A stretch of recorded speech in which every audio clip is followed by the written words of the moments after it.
하나 좀 유의하실 게 이게 납세 담보 제공하면 근저당이 잡히는 거예요. 네, 임대인이 뭐 체납자는 아닌지 이런 이제 의심을 할 수 있다는 거죠.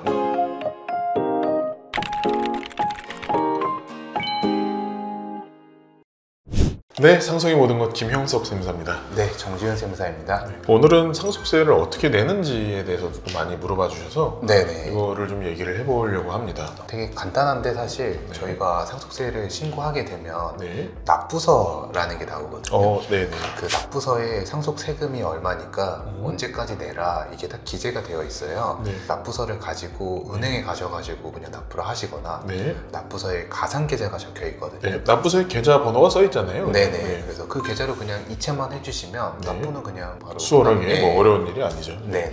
상속세는 언제까지 납부해야 되나요?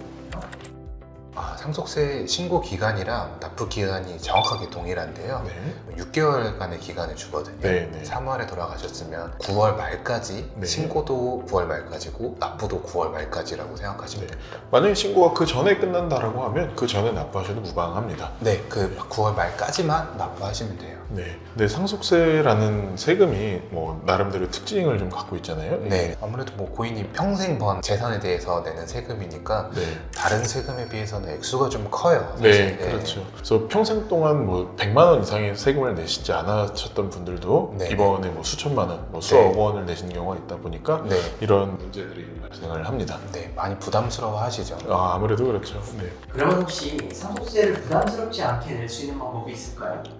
사실 상속세는 어떻게 내도 부담스럽기는 마찬가지긴 어쩔 하죠. 수가 없죠. 예. 금액 자체가 워낙 크니까. 네, 그래도 조금이라도 부담을 줄이려면 이 상속 세금을 나눠서 내면은 좀 부담이 좀 덜할 수가 있거든요. 네네.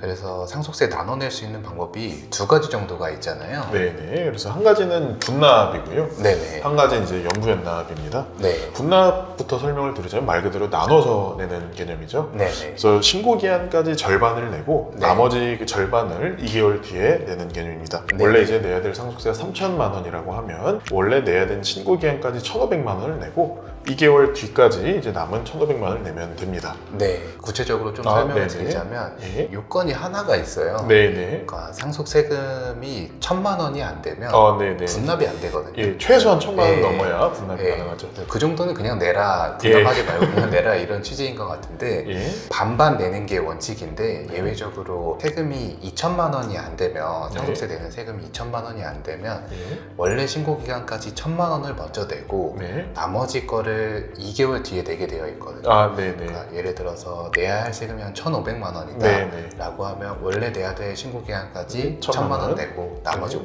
500만 원 낸다. 네. 그러니까 750씩 내는 게 아니라 네네. 2천만 원 이하이기 때문에 1,000만 원 정도는 미리 내라. 뭐 음. 이런 취지라고 생각하시면 될 것 같아요. 네네. 네, 두 번째로는 연부연납이라는 제도가 있습니다. 네. 이거는 최대 10년 동안 내가 내야 될 상속세를 나눠서 내는 개념인데요. 네. 이게 최대 10년 동안 나눠서 내는 거거든요. 네. 보통 1년에 한 번씩 연부연납 세금을 내게 되어 있는데 총 내야 될 상속세가 1억이라고 하면 예를 들어서 이런다고 하면 1년마다 1,000만 원씩 10년에 걸쳐서 나눠서 낸다고 보시면 돼요. 네네. 근데 매년 내는 세금이 네. 최소한 1,000만 원은 넘어야 되는 요건이 있거든요. 네네. 이게 무슨 말이냐면 네. 뭐 내야 될 상속세가 총 8천만 원이라고 이라고 하면 하면 네. 매년 내야 될 세금 1,000만 원이 넘어야 되니까 네. 총 8회까지밖에 예. 연부연납이 안 되는 거예요. 그러니까 10년씩은 네. 신청을 못 하는 거죠. 한 네. 회당 1,000만 원이 안 되니까. 네, 그래서 네. 뭐 3천만 원이면 3회까지 신청이 가능한 거고 네. 4천만 원이면 4회까지 4회까지 신청이 가능한 가능하다. 이렇게 생각하시면 될 것 같아요. 네네. 내야 될 세금은 1년에 한 번씩 세무서에서 우편으로 보내잖아요. 네. 그럼 우편에 납부서 있으니 거기에 있는 계좌로 네. 납부하시면 됩니다. 네. 이제 아무래도 연부연납이라는 제도는 10년이란 긴 시간 동안 상속세를 내는 거다 보니까 요건들이 좀 까다로워요. 네. 크게 이제 세 가지 정도의 요건이 있는데요. 첫 번째로는 내야 될 상속세가 2천만 원을 넘길 때만 네. 이제 신청이 가능하다라는 거죠. 최소한 2천 정도는 돼야 연부연납 신청을 하는 거고 네. 뭐 그게 안 되면 일시납이나 분납으로 분납으로 해라 해라. 뭐 이런 의미인 것 같아요. 네네, 맞습니다. 두 번째 이제 납세 담보를 또 네. 제공해야 되잖아요. 또 상속세 신고한 금액의 120% 정도 되는 금액에 걸맞는 이제 네. 담보를 제공해야 됩니다. 보통은 거의 다 부동산으로 많이 네네. 하시는데요. 네. 하나 좀 유의하실 게 네. 이게 납세 담보 제공하면 네. 이게 근저당이 잡히는 거예요. 네네. 그래서 근저당이 잡히면 나중에 전세나 월세 임차 주실 때 네. 임차인분들이 이걸 좀 무서워하세요. 무서워하죠. 예, 네. 국세청 이렇게 등기부등본에 찍혀 나와 있다 있으니까. 보니까 네, 작으면 뭐 전혀 상관이 상관이 없는데 세입자들 네. 이렇게 들어와야 된다라고 네. 하면 아무래도 좀 유의를 하셔야겠죠. 네네.